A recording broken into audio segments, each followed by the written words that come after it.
Do you reckon you would ever go into boxing? Obviously, I know you've had one fight. Yeah, I don't know. You was good at boxing, though. Coming from an MMA background. Yeah, but I spent my whole life doing MMA now, haven't I? For me to be like 33 and then think that I'm going to win a world title in boxing, it's unrealistic. I don't know so much, because your speed is heavyweight. You got to think in boxing. No, I reckon I could have a couple of like big fights, you know what I mean? Yeah. Like a big name or something. It's that space though, isn't it? Like all these fights. Look at Jake Paul and Joshua. Yeah. You know what I mean? Who do you think's going to win that? Oh, mate. Well, he couldn't beat me with a broken hand. No. So are you going to go for me to fight somebody like him? I wouldn't mind boxing an MMA fighter. Do you know what I mean? I think that'd be. I think Ngannou would be a good fight, no? Yeah, I think that'd be good. I like that'd be a big fight, that. Mate, I've got fights. You walk him out, yeah? 100%. I mean, I've got fights in the UFC to do first. Yeah. Aspinall has just made a comment that completely changes how people should be looking at his future. For the first time, he has openly acknowledged a move that feels less like speculation and more like an exit strategy: a boxing fight with Francis Ngannou. This comes at the worst possible time for the UFC, as Aspinall is coming off an eye injury that immediately turned the MMA community against him, despite medical confirmation that the damage was real and potentially dangerous. It would be a blockbuster event. I think the whole world would come out. There's a big card you keep talking about that you want to be on, a White House card, right? Yeah, dude. Who do you want for that? You want Pereira? I'd like to fight Alex Pereira at the White House. I feel like he's incredibly respectful. I feel like he's a household name in America and MMA. Everybody knows who he is. He's a champion. He's in the conversation of being one of the greatest fighters of all time. It would be a blockbuster event. I think the whole world would come out. I've beat many Brazilians over the course of my life. Either way that fight were to go, no one loses in that fight. It generates so many millions for the sport. There is just no losing when you have such high level people competing who respect each other. When you talk about the White House and having the greatest American fighter of all time, I mean, how can you have a White House card without literally the GOAT? The GOAT. This eye's still a little bit blurry. The other part of this eye is blurry. But the main thing that's bothering me at the minute is double vision. When he's looking up and in, the left eye is going up and in extremely well. The right eye is kind of stopping. You see how the right eye is just not as high up as the left, and that's a restriction. So the eye wants to go and he wants to track it, but the more I do this, the more he's going to start aching in that upper inner aspect. And what he's going to do is, if he's in a fight situation, he's not going to be dealing with it. He doesn't want the ache in the eye, and he also doesn't want to have double. So what he's going to do is tilt his head.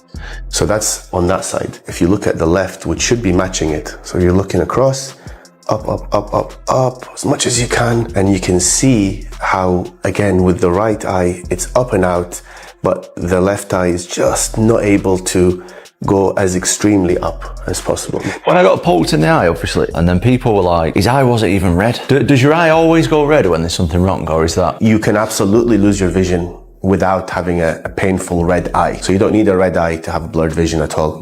So no. Yeah. So how long till I can train properly, spar? It's a long road ahead, but the prognosis is guarded at the moment. I would recommend that you wouldn't fight until your double vision's resolved. Tom Aspinall went to the doctors, and the doctors has confirmed that he's got some issues with his eyeballs. He's got some soft tissue damage to the eyeballs, and that will happen when a 6'6" Frenchman sticks both of his fingers knuckle deep into your eyeballs, okay? So that's not surprising. But what is surprising is that he has something called Brown syndrome, which basically is where the eyes aren't moving in tandem with one another. So therefore, the eyes, which are basically cameras, right, for your brain, in case you don't know, they're seeing different images.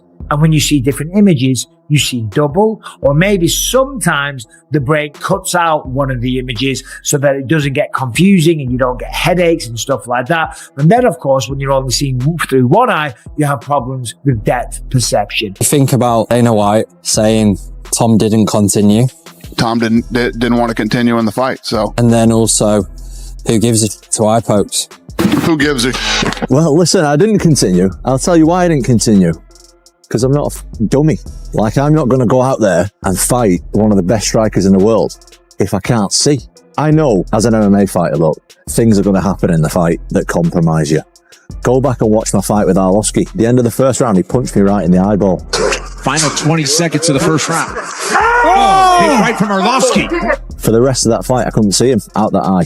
That's fine. If you get punched or kicked in the eye, that's fine. But if you get double eye poked in both eyes and you've got no vision because of a foul, why should I carry on so some dummy can look and say, oh yeah, Tom just got knocked out, because I ain't going to fight if I can't see anything because of a foul. Instead of receiving support, the narrative flipped overnight, with fans accusing him of quitting and fighters openly questioning his toughness.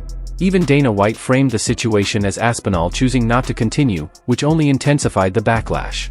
At the same time, Jon Jones, who had remained silent for over a year while Aspinall waited for a title unification, suddenly became very vocal, mocking the situation and taking shots once the fight was no longer on the table.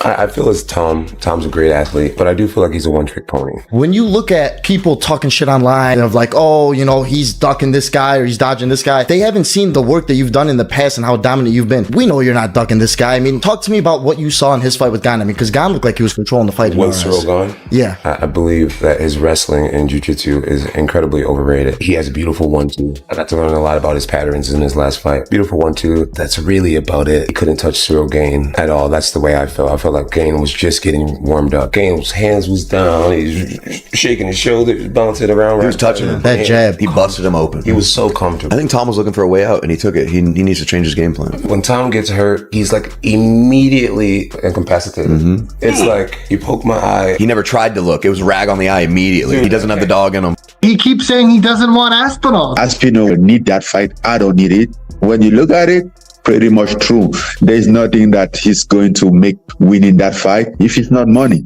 But for Aspinall, that will be everything. Would you rather see him face Aspinall or would you rather see him face Pereira? Aspinall will be a more challenging fight because Aspinall respond to a ground game better than Pereira. Aspinall will respond better in wrestling than Pereira. And you can do whatever you want. Bully Aspinall has finally come out. Tom Aspinall is showing he doesn't care about the UFC and the UFC fans who have been giving him shit for a long time. He's going at the fans, he's going at Dana White, and he's going at Cyril Gane. Let's go over what he said. Cyril Gane is a cheater. He goes into fights looking to eye poke, back of the head shots. He even said Jon Jones, before he fought Cyril Gane, called him a cheater as well. Then he says he's pissed off with Dana White, and he's also said he's got Brown syndrome, which is a pretty serious eye condition, which may involve surgery. He's not training right now. He just wants to get his eyes back to 100%. And you know what? It's all warranted. Dana White, very unnecessary comments after that fight. You know, he's very much been the nice guy, the polite Englishman, the gentleman. Now, he doesn't care. The gloves are off, and this Tom Aspinall's going to self-ice, and dare I say, he's going to knock out Cyril Gane. He's coming in with a vengeance in the rematch. So for Tom, unfortunately,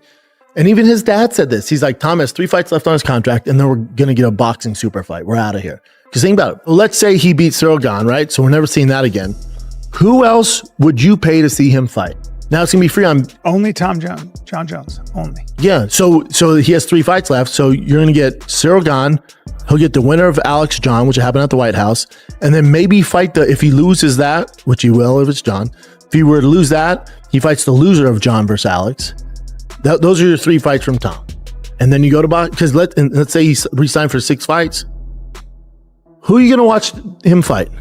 Volkov, or he beat him? Are you Pavlich, or he beat him? Yeah. Curtis Blades beat him. Yeah. Almeida, he doesn't deserve to be in the top 5.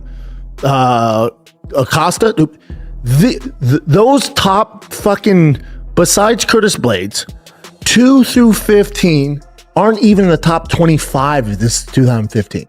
So for Tom, he was born at the wrong fucking time. Some reporters think that because I think that he should box because it's more money, that affected him in the fight. I've never heard as much as people saying what I say affects Tom in a fight. I say loads of things to loads of people. People who are around me all the time know that. Boxers are around me all the time. It's just because of the money. And it's the back to, if your son was a fighter, would you sooner fight for a ton of money or not a ton of money? It's a no-brainer, but people still have a narrative of what a fight is. Does Tom want to go into the boxing world and maybe fight a Tyson Fury, maybe fight a Deontay Wilder? I don't know if he does, but I think if you get into that top percentage of the sport, the UFC do not pay anywhere near as much as the boxing does. And I know, being around Tom every day, that when he spars good boxers, he spars good. So I think he'd do really well against a real high-class boxer. With Zuffa Boxing under Dana White's leadership, do you think there could be an eventual crossover where you get a massive super fight that could be on a Netflix? It doesn't depend on me, that depends on Dana White, but I think Tom has the ability, because I've seen him box at the highest level against some real good guys, that he could be at that level. That context matters because Aspinall hasn't responded emotionally. He's responded strategically. He has acknowledged that he has 3 fights left on his UFC contract. He's confirmed that boxing is appealing and has named Francis Ngannou the very fighter who already proved that walking away from the UFC doesn't diminish your value, it multiplies it. From Aspinall's perspective, the appeal is clear. You and Ngannou, for me, that right now is the fight to make. I'm not sure on his circumstances. I know that he didn't have the best relationship with the UFC. He's late 30s, you are in your prime. How you guys match up? I like it. I like the fight. I think that he's very, very dangerous. But man, this is MMA. Well, you never know until you get in there, so I'll fight anybody. Tom Aspinall's the guy. He's the guy. And what about Francis Ngannou? You having him? You want some? The day that I start ducking out of fights and turning opponents down and stuff like that is the day that I'm going to retire. I'll fight anyone. I'll fight anytime and I'll fight anywhere. Never turn down a fight in my life. Never will. The day that I start thinking about turning down fights is the day that I'll retire. So to answer the question, whoever they want me to fight is who I'm going to fight. Like, I've seen a lot of heavyweight, even Francis, who's like the greatest, scariest power striker I've ever seen in the heavyweight division. No one's scarier than Francis. Francis does not move like Tom Aspinall. Tom Aspinall is significantly faster than every other heavyweight. That's a real problem. The heavyweight division has stalled.